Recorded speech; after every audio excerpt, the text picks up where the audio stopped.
इस वीडियो में हम सॉल्व करेंगे क्वेश्चन नंबर 15 को। ठीक है, तो इसमें बताया गया है, सवाल पढ़ लेते हैं। Two lamp, one rated 100 watt at 220 volt and other 60 watt at 220 volt are connected in parallel to electric main supply.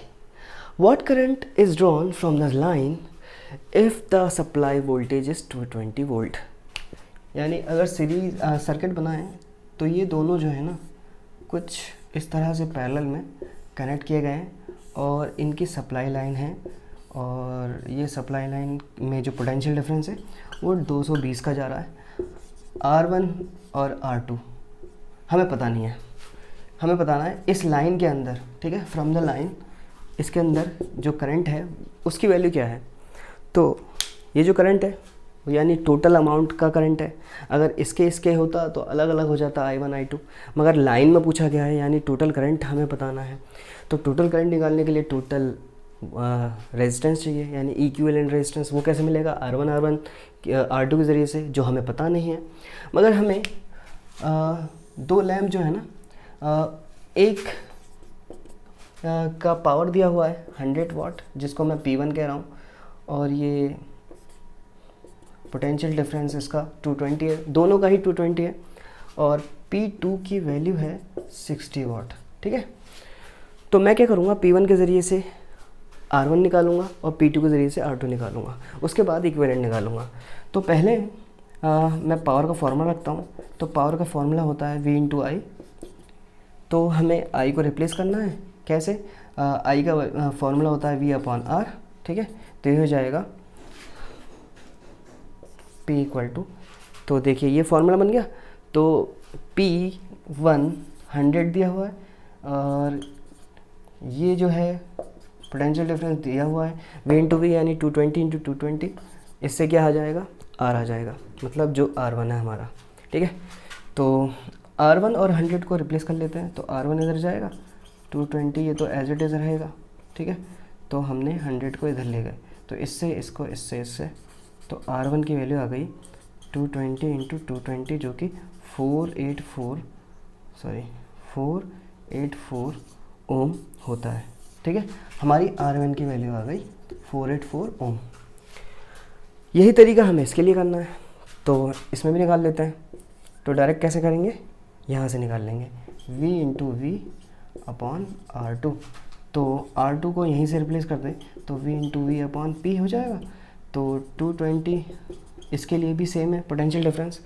P2 की वैल्यू जो है वो 60 है, तो ये इससे डिवाइड होगा, और यह आ जाएगा 11 2 3 2, तो 11 इंटू 220/3, ये आ गया R2। तो इसको मैं सॉल्व नहीं करूँगा, यहीं पे छोड़ देता हूँ, क्योंकि मुझे तो असल में इक्विवेलेंट चाहिए। तो इक्विवेलेंट कैसा आएगा, क्योंकि ये पैरेलल में कनेक्टेड है, तो ये हो जाएगा 1/R1 R2। ठीक है, R1 की वैल्यू है 484, और R2 की वैल्यू है कितनी?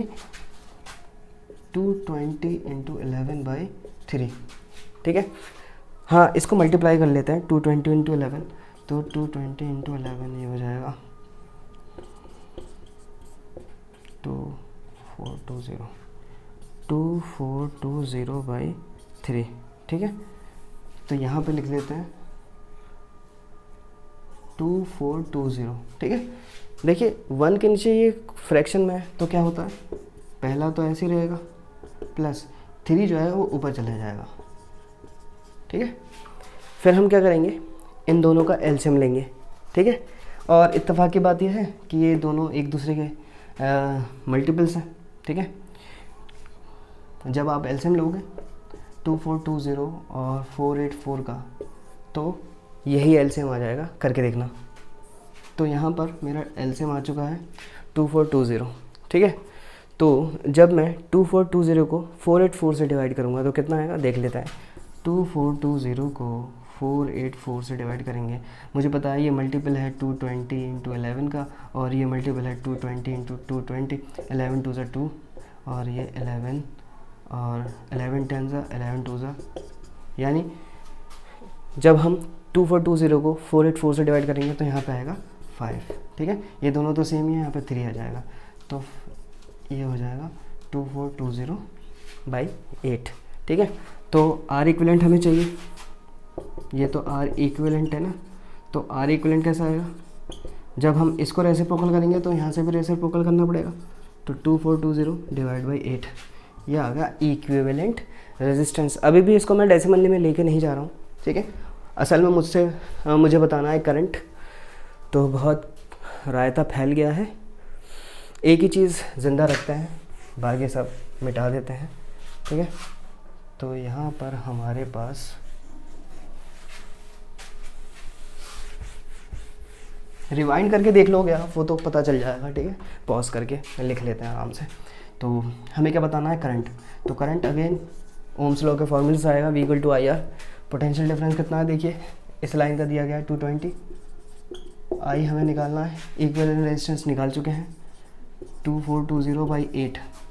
क्या होगा, ये इधर ट्रांसपोज होगा 220 के पास, जो डिवाइड में है मल्टीप्लाई में, और जो मल्टीप्लाई में है वो डिवाइड में, और यहाँ पे आ जाएगा this will be the value of I, ठीक है। तो 0 से 0 जा सकता है, और हमें पता है 242 को अगर मैं तोड़ना चाहूँ ना, तो